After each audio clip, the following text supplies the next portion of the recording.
All right, so I've cut the fabric to size for the board. I give myself at least a couple, 2-3 inches extra on each side. More extra on each side to grab and pull is fine. You just want to make sure that it's going to wrap around the entire seat and have room to staple on the bottom. So what I did was I centered this on the seat, and I made sure the fronts are lined up so that way the same spots are touching the edge and corners are centered, everything's centered. And what I'm going to start with is putting an initial tack, a stay tack. I put about 3 across the front. Oops, sorry, knocking the camera around. All right. And then I come to the back. I make sure the back is still lined up. Everything's centered. And I'm going to grab the back of the seat and put a few staples in the back of the seat at this point. There we go. Now, before I start tightening the front and the backs, I want to put a couple staples on the center on the sides as well, so that way we make sure that the alignment, like, it doesn't get thrown off center. So I'm just going to throw a few right there and a few right there. And that'll help keep everything straight as I tighten and work the wrinkles and everything out on this fabric on the seat. So everything's still centered, lined up. I think we're good to start actually working the fabric into place the way we want it. So I just call those stay tacks because I can remove those. They're just to help keep it in place. They're just to make it stay where it is.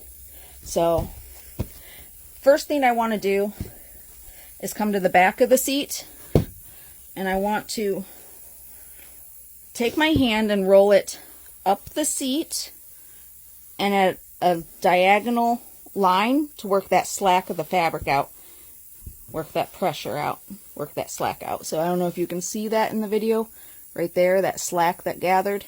We're going to work that out. Let me adjust this camera up a little so you can see a little better. See all the tubes in the background. I go through a lot of fabric. Anyway, so I'm going to roll my hand over. Holding that pressure with my hand, I put the staples in.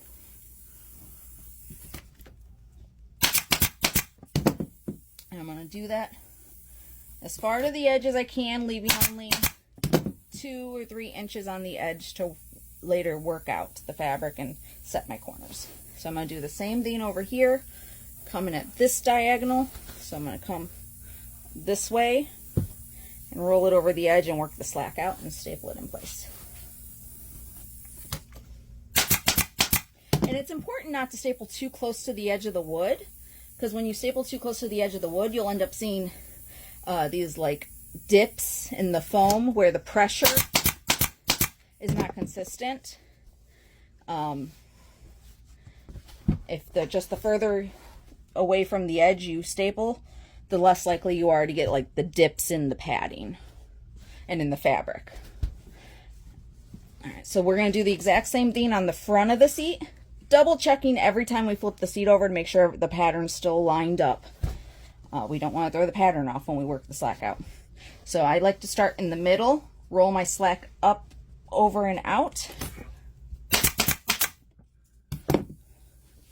And continue to grab my hand and roll the fabric out in a diagonal angle towards the corner.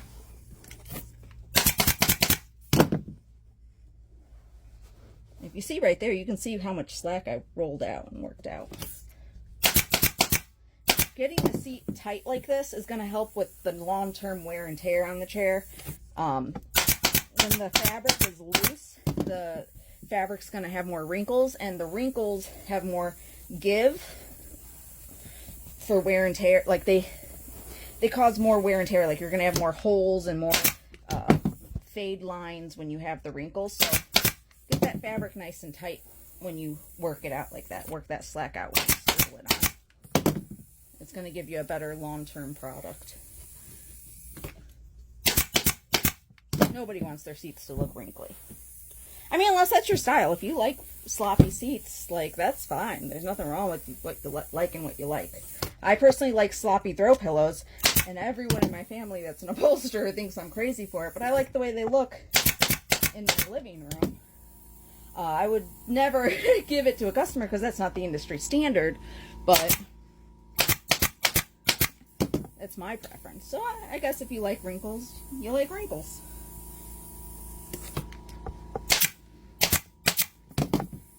Continue to work these out towards the corners.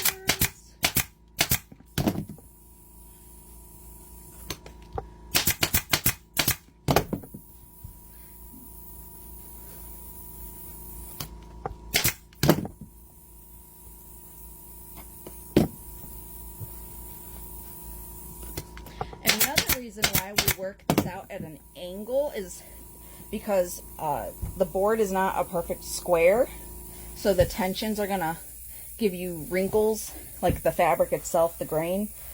If the grain is in a square grid, but the board isn't in a square, you're gonna have slack in the corners. So if we work our slack towards the corners, it'll prevent wrinkles from falling in the middle of it. A little hard for me to explain that, but you work them towards the edge so that way you have even pressure and even slack on the, while you're working your slack out on them. And then, so with these corners, I could do a few different things. I could either do like a kiss pleat, where you would put 2 pleats like that. I don't like that on small chairs. I like that on seats that are like 3 inches. 2 or 3 inches. I could do a folded over pleat like that, just like a plain pleat. I don't like that because this is only 1 inch thick, so I'm going to actually do it the same way, handle this the same way I did the fiber, with circular pulling, working the slack out in a circular motion, redistributing the pressure of the fabric, and I'm trying to avoid lumps. So you see that? It's a good corner. It's nice and clean.